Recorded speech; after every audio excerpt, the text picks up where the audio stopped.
Hey YouTube, what's going on? Just getting ready for the Oromocto and Fredericton hook and paddle competitions that are coming up. These are the last ones of the year. I can't believe it's already into September now, so this is gonna determine who finishes where in the multi-species tournaments. Target species, we've got some eel and catfish at Oromocto, and I think it's sturgeon for Fredericton. I've already qualified for the Hook and Paddle Classic, so pressure's off a little bit. I don't need to worry about my standings in the multi-species as far as qualification goes for the Classic, but I still want to finish as high as possible. But that means I can really target some big fish this weekend. So there's possibility of muskie and sturgeon at both these locations. So I haven't ever caught a sturgeon, and I've never caught a muskie in New Brunswick. I've caught them in Ontario before, but those are both things that I want to at least get one of those two fish. It'll really help add some score as far as length goes for the standings. So yeah, the plan is to pretty much tackle those two species primarily, and if we get those, then we can go chasing other stuff. But until I get both of those in the boat, I'm not going to be fishing for anything else. So that's the plan of attack. Yeah, basically catch big fish, and we'll try to see where we can finish in the standings. Last year, that really hurt me not getting any muskie or sturgeon. So if I can get those this year, it's going to help out a lot. Anyway, gonna pack up. It's always a job to get as many rods as possible and choose which ones I want to bring. Probably just focus on the muskie and sturgeon rods, like I say, and then bring a couple along for bass because I want to try to get a nice smallmouth if possible, upgrade there. So that'll help out too. Anyways, we'll see you guys on the water. Well, Saturday morning, we're in Oromocto. I just had some breakfast at McDonald's, got fueled up for this morning. Listened to a few podcasts on the drive up here on the 785. Man, was it ever foggy. I had to slow down. I felt like I was crawling, doing 20 kilometers an hour through some of that stuff. It was like pea soup, but got to the other side and looks clear over this way. It's going to be overcast, I think. I've got a chance of showers today, so I'll probably end up wearing the rain gear, although it is supposed to get quite warm. So the humidity and warm weather might play a factor later on in the day, but I'd rather be dry and warm than wet and warm, I guess. So we'll prepare accordingly. Yeah, just gonna head down to the boat launch, get set up, get in the water, and then hopefully get on some fish. So it's just coming up to 7 o'clock, so I've got about an hour to get ready before the horn goes for the shotgun start. So we'll see you guys at the launch.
I was starting off the day with a bit of a musky troll, 2 rods in the water because we're in tidal water here in Oromocto, and I was making my way towards an area that I was hoping would hold some sturgeon.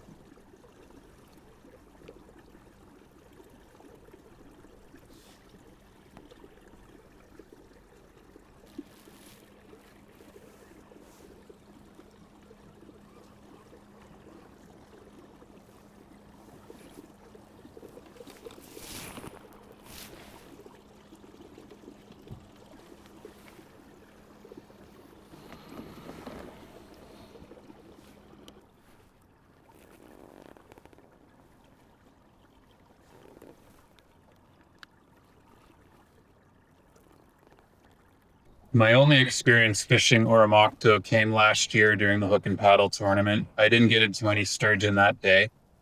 I was looking for just any deep lying areas, and Navionics was showing a couple holes in this area, so I thought I would drop down a worm and see if anything was biting.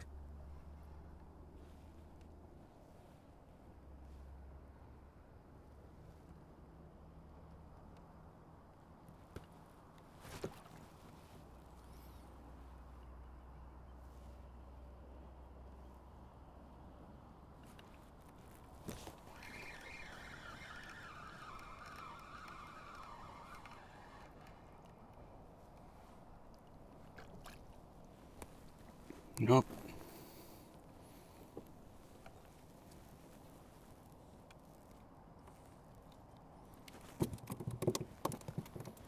White perch here.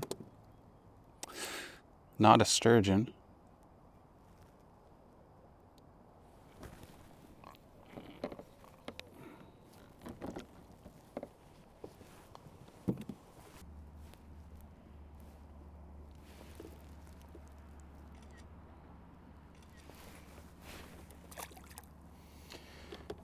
Just a little guy. I hope that's not a sign of what's down here. Maybe I'm seeing big things of perch.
Well, even if there were any sturgeon down there, the white perch were all over the worm before anything else could even check it out. In situations where I tend to get frustrated, I seem to gravitate back towards bass fishing all the time, and that's what I did here as well.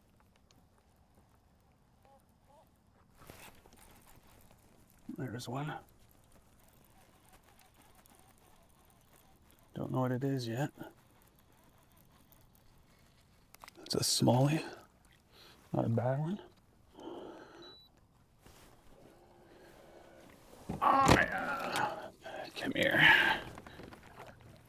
And there he goes. Fuck. Oh well. I get another one. Because this was a multi-species tournament, I didn't carry all my regular bass rods, and I was using my crankbait setup for a spinnerbait. The slower tip in action made it harder to drive home the larger hook, resulting in lost fish. There was one little guy.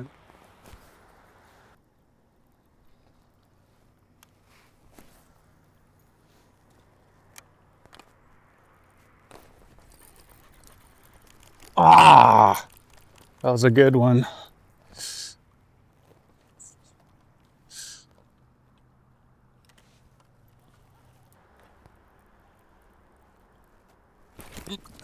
Fuck. That was a pickerel.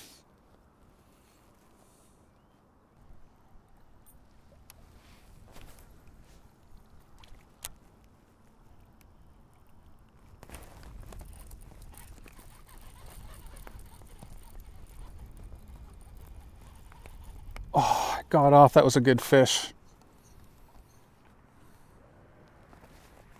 That was a good fish.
There he goes, back into the deep.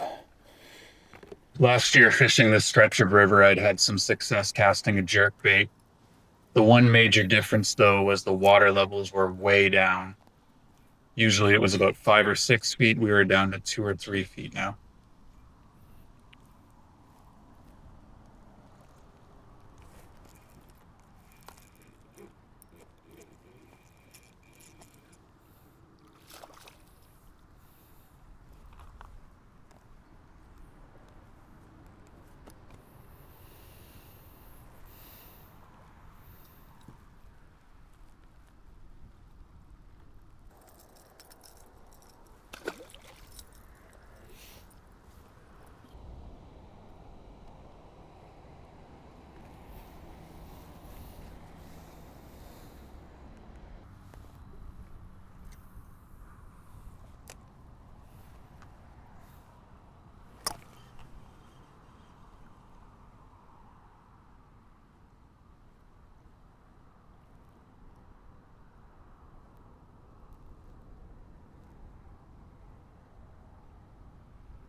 Lost him in the net. That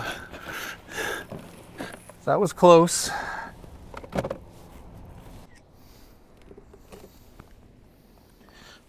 14 3/4.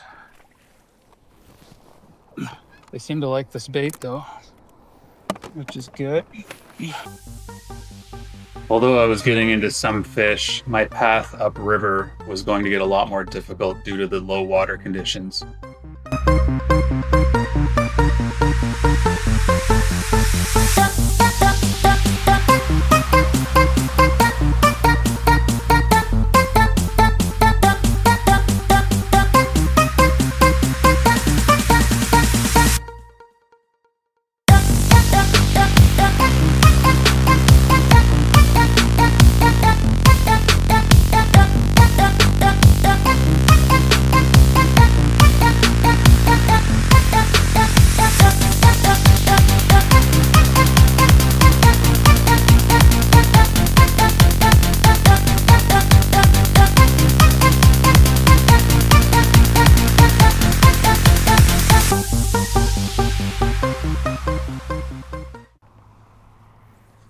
After wasting far too much precious time paddling, I finally found my way into some deeper water.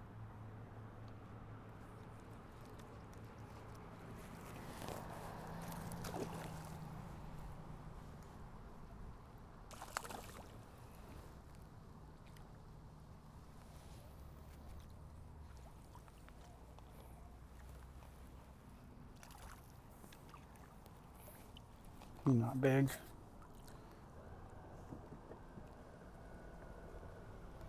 Not small, but not big.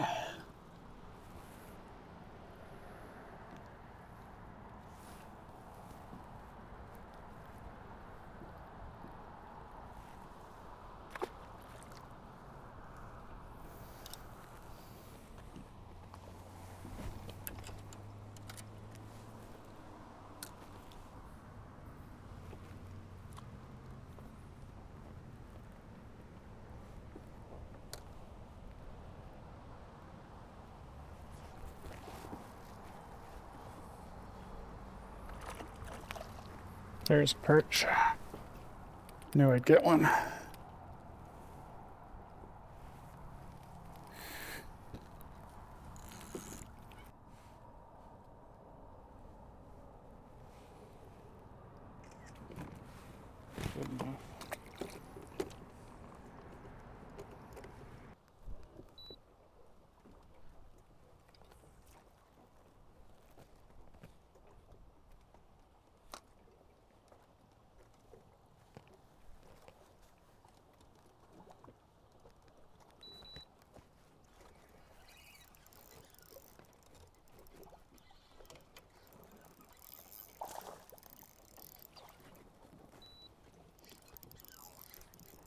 It's a scrapper.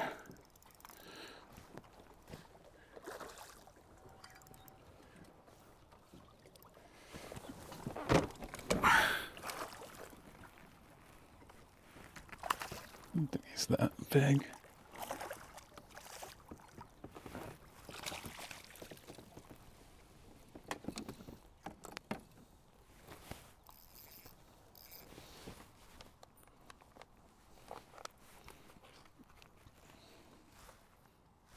$14 only.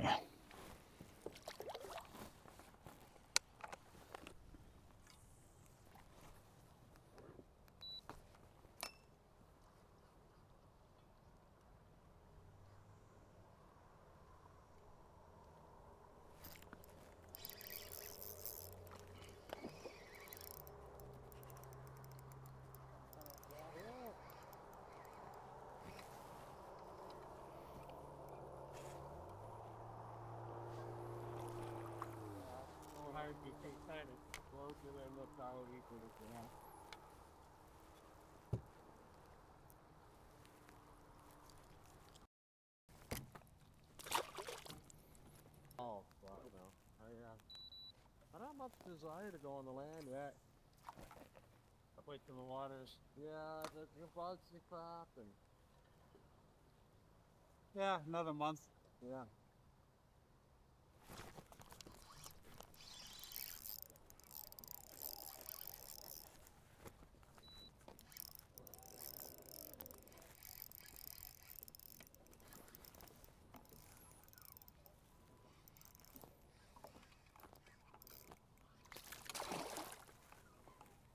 That's fair.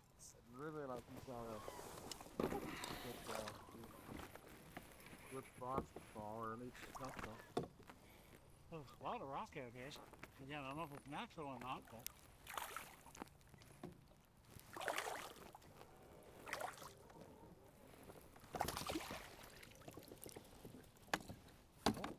You see that lighthouse?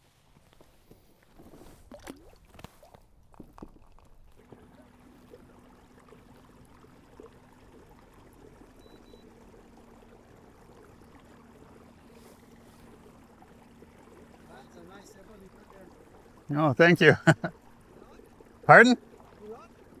Some bass, yeah. Yeah. Under the docks just up there. Yeah.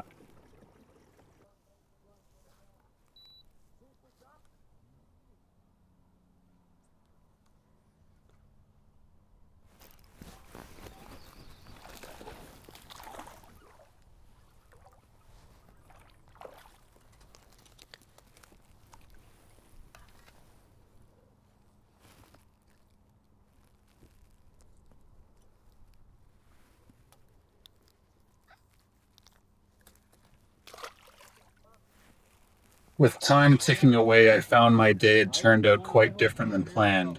I had hoped to hit a small creek for a much needed red breast, but access was blocked by low water levels. Again, these are things that I would have known about had I chosen to pre-fish this area.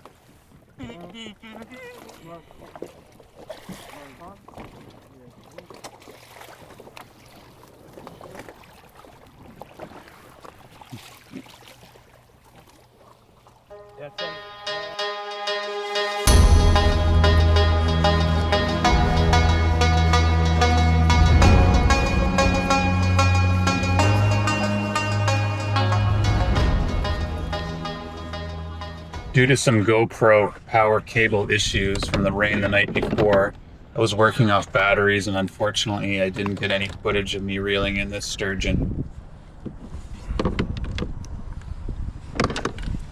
Subtle hit, so He hit it actually pretty hard. Yeah? Yeah, I thought it was a bass when the way it hit.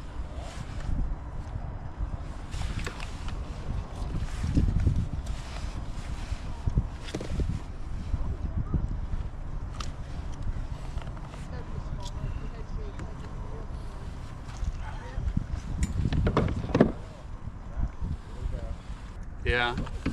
It's longer than your regular board, eh, Andrew? Yeah, I think so. Pull up next to somebody and do a double kayak measure.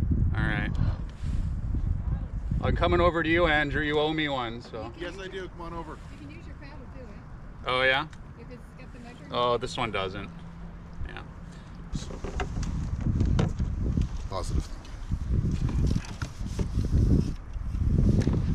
Up to 39 without me having to lift the end of the board.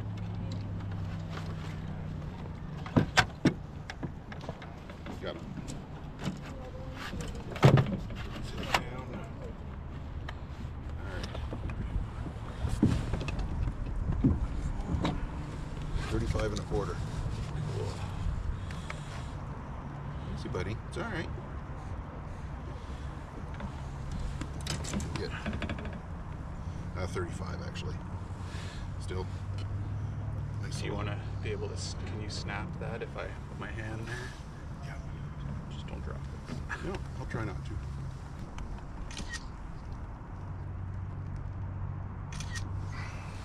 Check that, because now we're shooting blind. Yeah, that's the problem. They're too big.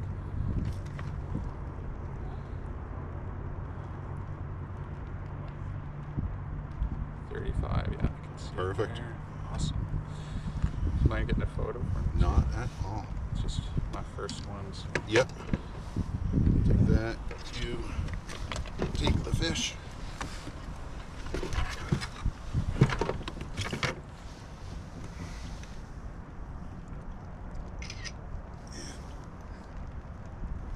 There we go.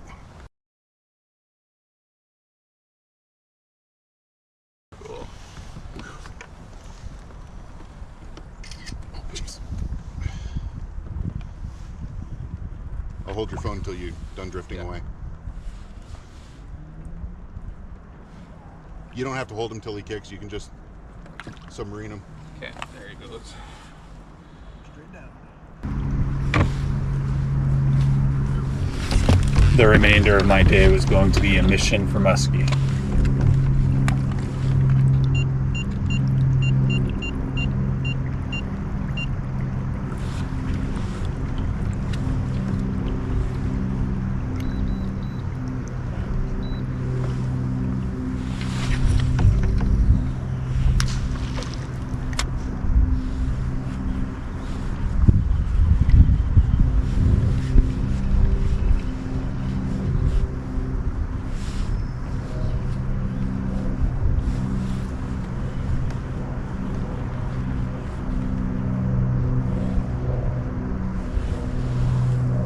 It's not visible on the footage, but just behind my bait was what I'm estimating was a 40-inch muskie on my very first cast.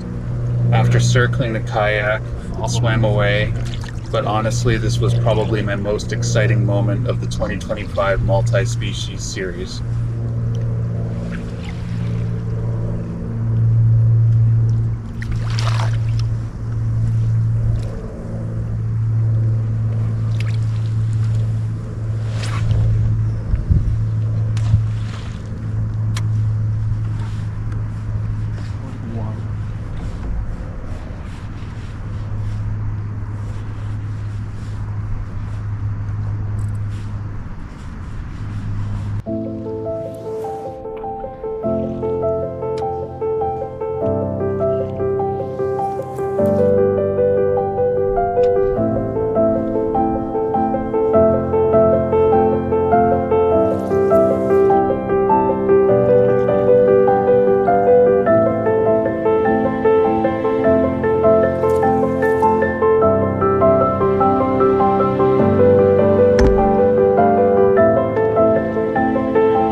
My season ended without a New Brunswick muskie, but it'll only make me more hungry to come back next year and hook into one.